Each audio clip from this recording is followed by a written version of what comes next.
It can be really, really simple. The first life book that you do can just be a book that's about like this big, that one picture goes on each page. And it starts with when your son was born.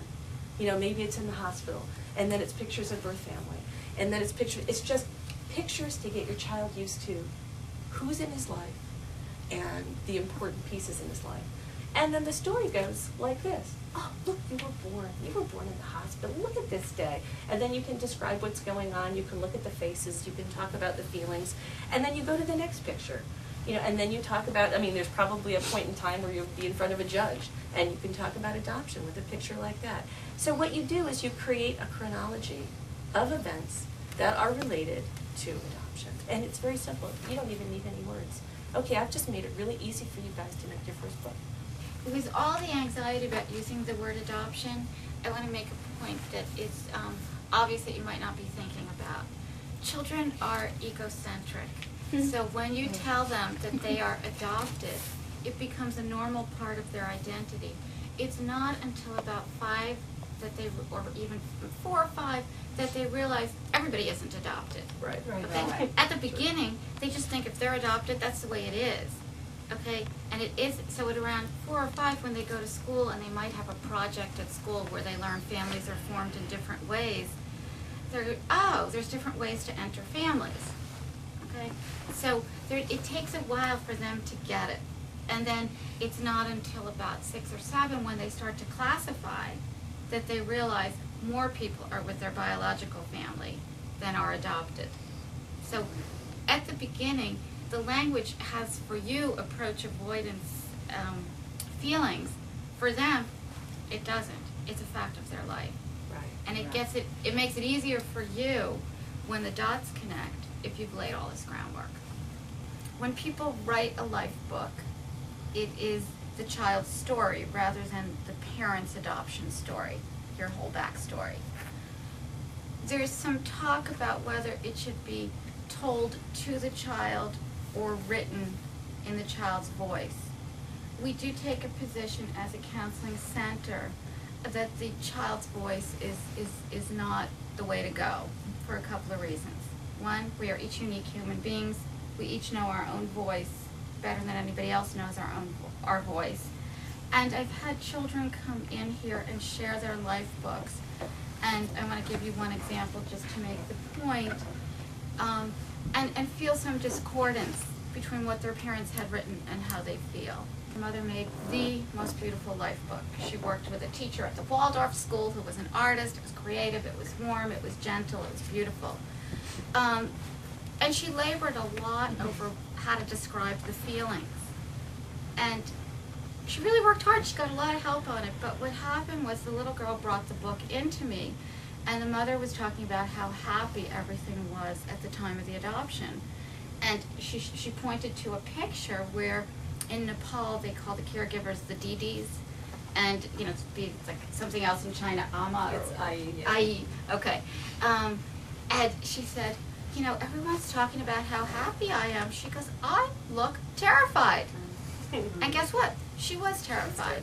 She was going from the nice hold of her comfortable caregiver to her new mom who had different color skin, new voice, different face she had never seen before, and everything. So new words, everything. So the only point I want to make is that from the center's perspective, I'm not happy using the child's voice for the first book. You may use it for a book you do with a child at 6 or 7 when the child is helping you write it.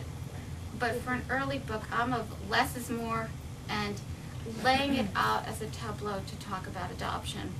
And don't feel, because you're all at the beginning, that you need to know all that now, because we'll take you through the ages and stages over the course of the years. One of the things that Joni touched on, and I think probably the most important thing that I'd like to talk with you guys here today about, is the tool that a life book is. And as Joni touched on, it is a tool both for us as parents and for our kids. The most important thing we can do as parents is to take the time to learn how all of this stuff makes us feel. Because we're going to get triggered by our children when they start dealing with how all of this stuff makes them feel. So the skeleton of the story that you tell is one of, here are the steps that got you to our family. Here are the people who've been in your life. Every child starts by being born. So if you start from a very fundamental and very simple place where you're creating a connection with your child, we are the same, but then there are places that we're different. So once we could see the transition things were really problematic to her, and I delved back further and found out some information, it gave me some tools to add to her story to help her understand what she was feeling and to give a name to it and to say, this is normal based on your experiences. Any other kid who had been through what you've been through would be reacting in just the same way. And that whole piece was power for her. So I think for the kids, our kids, to know that the feelings that they have, regardless of what they are, if you can find them in a book, if you can find somebody else who's had them, it normalizes it. And it makes it okay because someone else has done that. I'm not doing that alone. The other thing that you guys are going to discover that throughout life, there are all these wonderful teachable moments. And keep in mind, you can't do it wrong because you get another chance another day, right? But seriously, I think that's probably the most empowering thing I want to give to you guys is that you really have an opportunity to bring this stuff up in ways that are just natural and normal.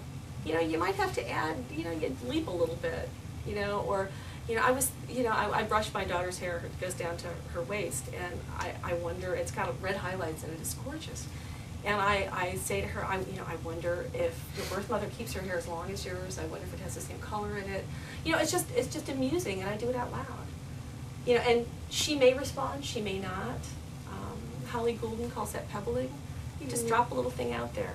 And what it does is it says it's safe to talk about this. That's your whole job, to make this safe and comfortable. And you know what? If you don't know the answer, that's okay. You guys can find the answer together. You can call someone, you can read a book, you can ask your child how they would like to solve that problem or what it makes them think about. It's a dialogue. It's a dance between the two of you. And again, there really are no right or wrong answers, I don't think. The other kids. So you've got about 4 or 5 years to get the job done. So all you're doing in these early years really is laying foundation, establishing vocabulary, getting comfortable with the vocabulary, and making very clear that home and parents are a safe place to talk about this.